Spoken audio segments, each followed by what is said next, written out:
नमस्कार, मैं हूं आपके साथ मयंक। आज 27 तारीख है और इस वक्त की सबसे बड़ी खबर, अमेरिका ने ईरान के सिरी आइलैंड पर टॉम हॉक मिसाइलों से हमला किया है। ये हमले ईरान के ड्रोन साइट्स पर किए गए हैं, मिसाइल लॉन्चर्स पर किए गए हैं और रडार्स पर किए गए हैं। देखिए, मैं लगातार आपसे कह रहा था कि जो एमओयू साइन हुआ है वो ज्यादा दिन टिक नहीं पाएगा और ये उसका नया एग्जाम्पल है। एक बार फिर अमेरिका ने ईरान के आइलैंड्स पर हमला किया है, मल्टीपल साइट्स को निशाना बनाया गया है और टॉम हॉक मिसाइल्स का भी इस्तेमाल किया गया है। लेकिन इसके साथ की जो खबर आ रही है वो भी सुन लीजिए। लेटेस्ट अपडेट, ईरान ने पलटवार भी कर दिया है और जो ईरान की तरफ से खबरें हैं उसके मुताबिक ईरान की तरफ से कहा जा रहा है कि हमने अमेरिका की एक मिलिट्री साइट को निशाना बना दिया है, यानी अमेरिका के एक और बेस पर मिसाइल दाग दी है।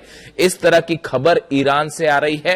पहले हमले किए अमेरिका ने, अमेरिका की तरफ से हमले होते हैं आइलैंड्स पर ईरान के, और उसके बाद बिना वक्त गवाए ईरान ने करारा जवाब दे दिया है, पलटवार कर दिया है और एक अमेरिकी बेस पर मिसाइल्स दाग दिए। इसके बाद ईरान की तरफ से कहा गया है कि अगर हमला और फिर किया जाएगा तो अब अगला जवाब इससे भी बड़ा होगा और शायद बड़ा हमला होगा। अब ये पूरा मामला हुआ कैसे, ये कैसे आगे बढ़ा और आखिर स्थिति क्यों ऐसी आ गई कि एमओयू के बीच में जो है वो अचानक हमले शुरू हो गए, इसके हम डिटेल में जाएंगे। लेकिन जो पहला मुख्य कारण है, जो कि आप सब समझ ही रहे हैं कि सामने जिस तरह से है, कल भी मैंने आपको बताया था कि हॉर्मूज में सिंगापुर के फ्लैग वाला जो जहाज था एमवी एवर लवली, इसके ऊपर ईरान की तरफ से हमले किए गए। देखिए, दरअसल ये हमला सिर्फ एक जहाज पर नहीं था। जो बताया गया, जो जानकारी आई उसके मुताबिक स्ट्रेट ऑफ हॉर्मूज में 4 टैंकर्स बिना ईरान की इजाजत के, बिना आईआरजीसी के परमिशन के गुजरने की कोशिश कर रहे थे।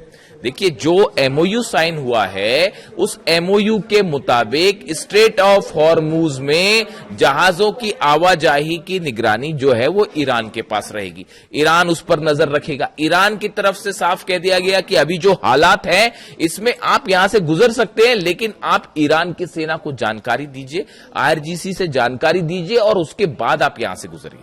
लेकिन क्या हो रहा था, पिछले 5 दिनों से लगातार ये कोशिशें हो रही थी कि बिना सेना को, ईरान की सेना की जानकारी के हॉर्मूज से जहाज निकालने की कोशिश हो रही थी। और सबसे जो अहम खबर है, ओमान के जरिए एक नया रास्ता बनाने की कोशिश हो रही थी, जो पूरी तरह से ईरान की सेना को बाईपास करके, यानी ईरान की सेना आईआरजीसी की जानकारी के बिना जहाजों को हॉर्मूज से निकालने के लिए, ओमान के पास से निकालने के लिए एक नया रास्ता बनाया जा रहा था, जो अमेरिका शायद इस पूरे प्लान के पीछे था।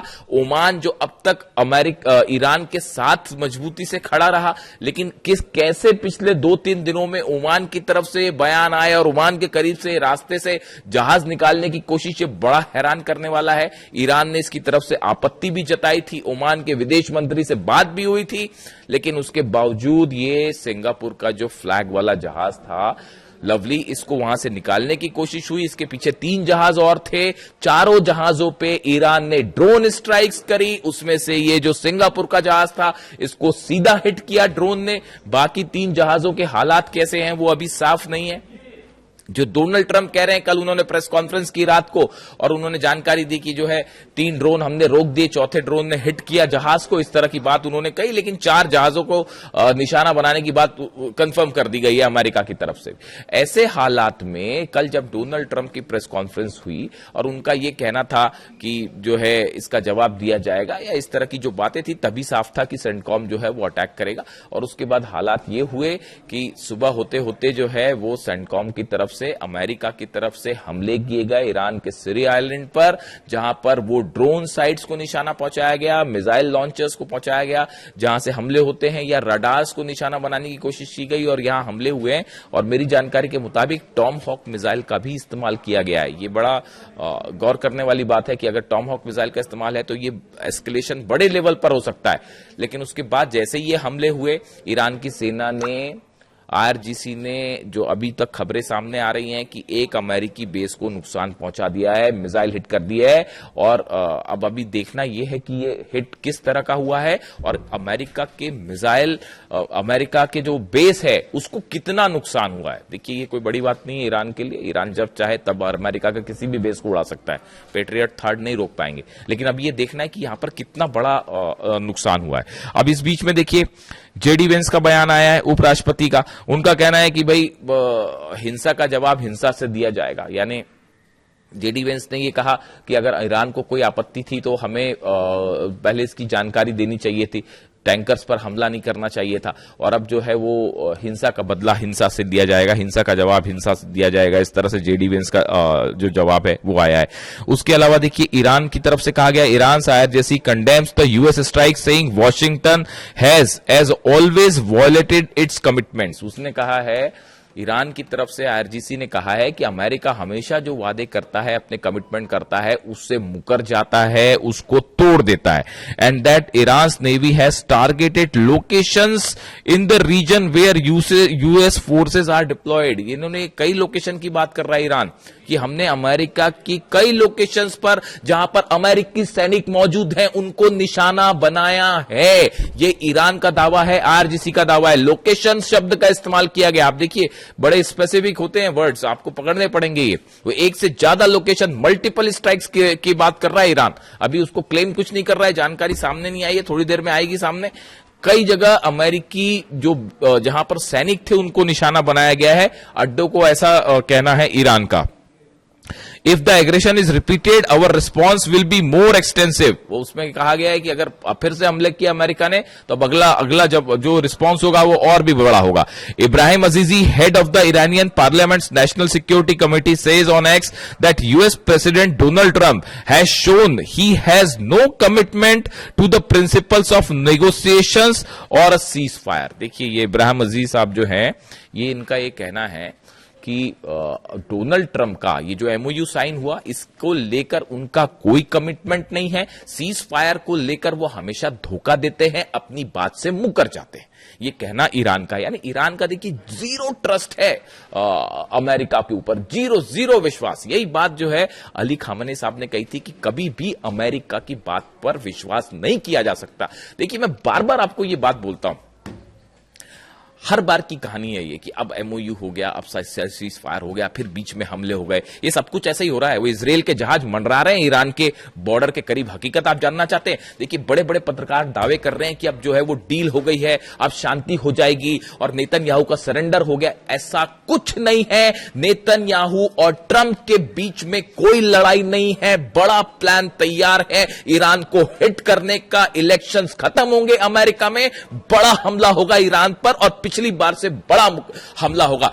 पुतिन की तरफ से यह अलर्ट किया गया ईरान को, चीन की तरफ से अलर्ट किया गया ईरान को कि बड़ी जंग की तैयारी करिए, ये 40 दिन से बड़ी जंग होने वाली है। हकीकत यह है, इजराइल के जेट्स ईरान के बॉर्डर पर मंडरा रहे हैं और जब चाहेंगे तब हमला कर देंगे, फिर से जंग शुरू हो जाएगी। और ईरान इस बात के लिए तैयार बैठा है। ईरान अच्छी तरह से समझ रहा है किसकी क्या मंशा है। आप देख लीजिए एमओयू को लेकर तमाम बातें, तमाम चर्चाएं हो रही है। आप मेरे को बताइए ये बात। मार्को रूबियो, अमेरिका के विदेश मंत्री मार्को रूबियो, आप देखिए गल्फ कंट्रीज की जितने हैं सबकी उन्होंने यात्रा की, तमाम विदेश मंत्रियों से मुलाकात की। बहरीन में बैठक के बाद जो जीसीसी और अमेरिका, जो गल्फ कंट्रीज और अमेरिका के बीच में जो बैठकें हुई, उसके बाद जो बयान आया उसमें कहा क्या गया कि ईरान की मिसाइलों से खतरा है, ईरान की मिसाइलों पर लगाम लगानी चाहिए। अब देखिए मिसाइल का उस 14 एमओयू में कहीं पॉइंटर में कहीं जिक्र नहीं था, लेकिन नेतन्याहू डर रहे हैं कि जब तक मिसाइल है तब तक कोई बाल बाका नहीं कर सकता, ईरान से कोई पंगा नहीं ले सकता, मिसाइल के मार के हालत खराब कर देगा ईरान। तो फिर क्या किया जाए? तो अब धीरे से वो मिसाइल को कैसे करके जो है उस एमओयू का हिस्सा बनाया जाए, कैसे मिसाइलों को भी जो है इस डील का हिस्सा बनाया जाए, मिसाइलों पर कैसे लगाम लगाई जाए। तो उसका तरीका क्या है? अब जितने अरब देश हैं उनसे बात करके शुरू हो गया। अरब देश भी कह रहे हैं कि हाँ नहीं, मिसाइल तो खतरनाक है, मिसाइल पर रोक लगनी चाहिए। ये साजिश होती है कि एमओयू पर आप हटके नई शर्तें उसमें जोड़ने की कोशिश। ये बात क्या ईरान को समझ नहीं आ रही? एक एक बात समझ में आ रही कि किस तरह से आप जो है एमओयू की मूल शर्तों से हटने की कोशिश कर रहे हैं, उसमें नए चीजों को जोड़ने की कोशिश कर रहे हैं। यही अली खामनेई साहब कह रहे थे, हमेशा वो यही कहते थे कि आप जो है पहले से तय कर दोगे क्या करना है, फिर कुछ शर्तें रखोगे, फिर उसमें एक्स्ट्रा चीजें जोड़ने लगोगे। मिसाइल वाला मामला यही है जो जीसीसी की बैठक के बाद प्रस्ताव आया। आप देखिए 300 अरब डॉलर को लेकर जो बात है, क्या कहीं लिखा हुआ उसमें कि अमेरिका से अनाज खरीदेगा ईरान? कहां लिखा है एमओयू में? बताइए। मैंने तो रट डाला एक एक पूरा एमओयू, जितना एक एक पॉइंटर्स जो है, कौन से पॉइंट में क्या लिखा है, उसका क्या एक्सप्लेनेशन हो सकता है, कैसे वो, मैंने एक एक चीज रट डाली है जब से ये एमओयू साइन आया है। 14 पॉइंटर्स जो आए उसमें 300 अरब डॉलर में कहां लिखा है कि ईरान जो है वो अमेरिका से किसी भी तरह की कोई चीज खरीदने को बाध्य है? डोनाल्ड ट्रंप क्यों पीछे पड़े हुए हैं कि अनाज खरीदिए, अनाज खरीदिए हमसे? ईरान खरीदे नहीं खरीदे, ईरान क्या करे वो ईरान डिसाइड करेगा। आप कौन होते हैं डिसाइड करने वाले कि उससे अनाज खरीदना नहीं खरीदना? ये कौन सा एमओयू हुआ, ये कौन सी शर्त हुई? इसीलिए ईरान कहता है कि आप जब सामने वाले की इज्जत नहीं करेंगे तो फिर इज्जत नहीं मिलेगी आपको। आप जैसा टिट फॉर टैट, हमला करोगे तो हमला मिलेगा।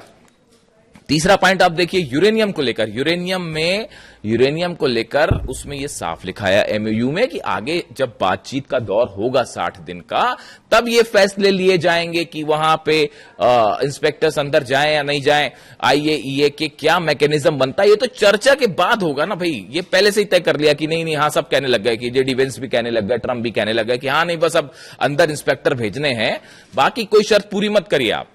वो जो 12 अरब डॉलर आने वाले हैं वो मत दीजिए आप, 300 बिलियन मत दीजिए आप, लेकिन चर्चा वहां नहीं, इंस्पेक्टर अंदर भेज दिए जी। ईरान बैठा हुआ है, ईरान मान लेगा इस बात को ना कि आपके अपने न्यूक्लियर साइट्स पे आपके आईईए के इंस्पेक्टर्स आ जाएं और लोकेशन सब चीजें पता। अरे देखिए साहब ऐसा है, ये एमओयू जो है ये निहायती कचरा डॉक्यूमेंट है और इसको जिस दिन चाहेंगे डोनाल्ड ट्रंप और जिस दिन चाहेगा नेतन्याहू वो खत्म हो जाएगा। वो कोई अभी देखिए हो गया हमला 1 मिनट में, कोई कौन सी बड़ी बात है? अब यही एस्केलेशन हो जाए, ये एस्केलेशन हो जाए, 2 मिलिट्री बेसिस पे वहां हमले हो जाए, 2 यहां साइट्स पे हमले हो जाए, फिर जंग शुरू। कितना टाइम लगेगा जंग शुरू करने में?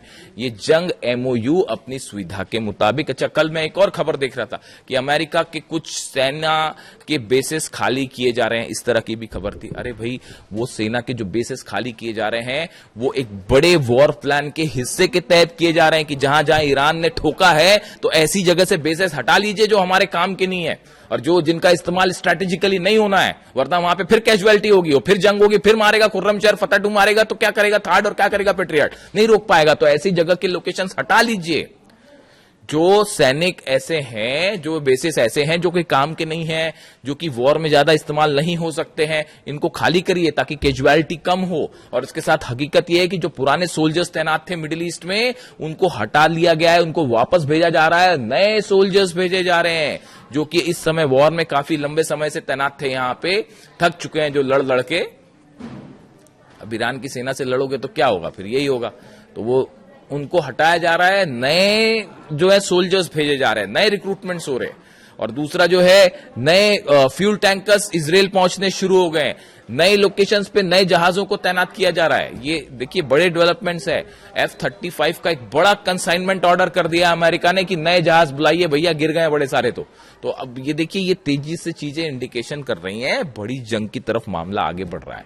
अब हकीकत यह है फिलहाल कि अमेरिका की तरफ से मिसाइल्स दागी गई हैं, ईरान की तरफ से जो दावे हो रहे हैं कि हमने मिलिट्री बेसिस पे कई जगह मिसाइल्स दाग दिए हैं, हॉर्मूज बंदी है। आप हॉर्मूज को देखिए, ऐसा है हॉर्मूज को खुलना नहीं खुलना वो ईरान पर डिपेंड करता है। आप अगर ईरान के साथ चालाकी करेंगे, दगाबाजी करेंगे तो फिर नतीजा सामने है और वहां से कोई भी जहाज ईरान की सेना की परमिशन के बिना तो आप नहीं निकल सकता। और ये तमाम जो बातें हैं कि अमेरिका ने अपने जहाज पीछे हटा लिए, ऐसा कर लिया, कुछ नहीं हट गए, सब वहीं के वहीं खड़े हैं साहब।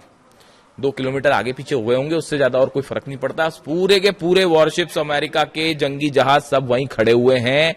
ईरान की फोर्स भी सामने खड़ी हुई है। जो जहाज निकल रहे हैं वो ईरान की परमिशन से। देखिए हालात ऐसे थे, पूरी दुनिया की इकॉनमी चरमरा जाती है अगर तेल बाहर नहीं निकलता तो। और रूस पे हमले हो रहे हैं, वहां देखिए रूस को दबाना है। रूस के ऑयल पॉइंट्स पे जो है 100 से ज्यादा रिफाइनरीज पे हमले हो गए हैं, ऑयल सेंटर्स पे पिछले 1 हफ्ते के अंदर।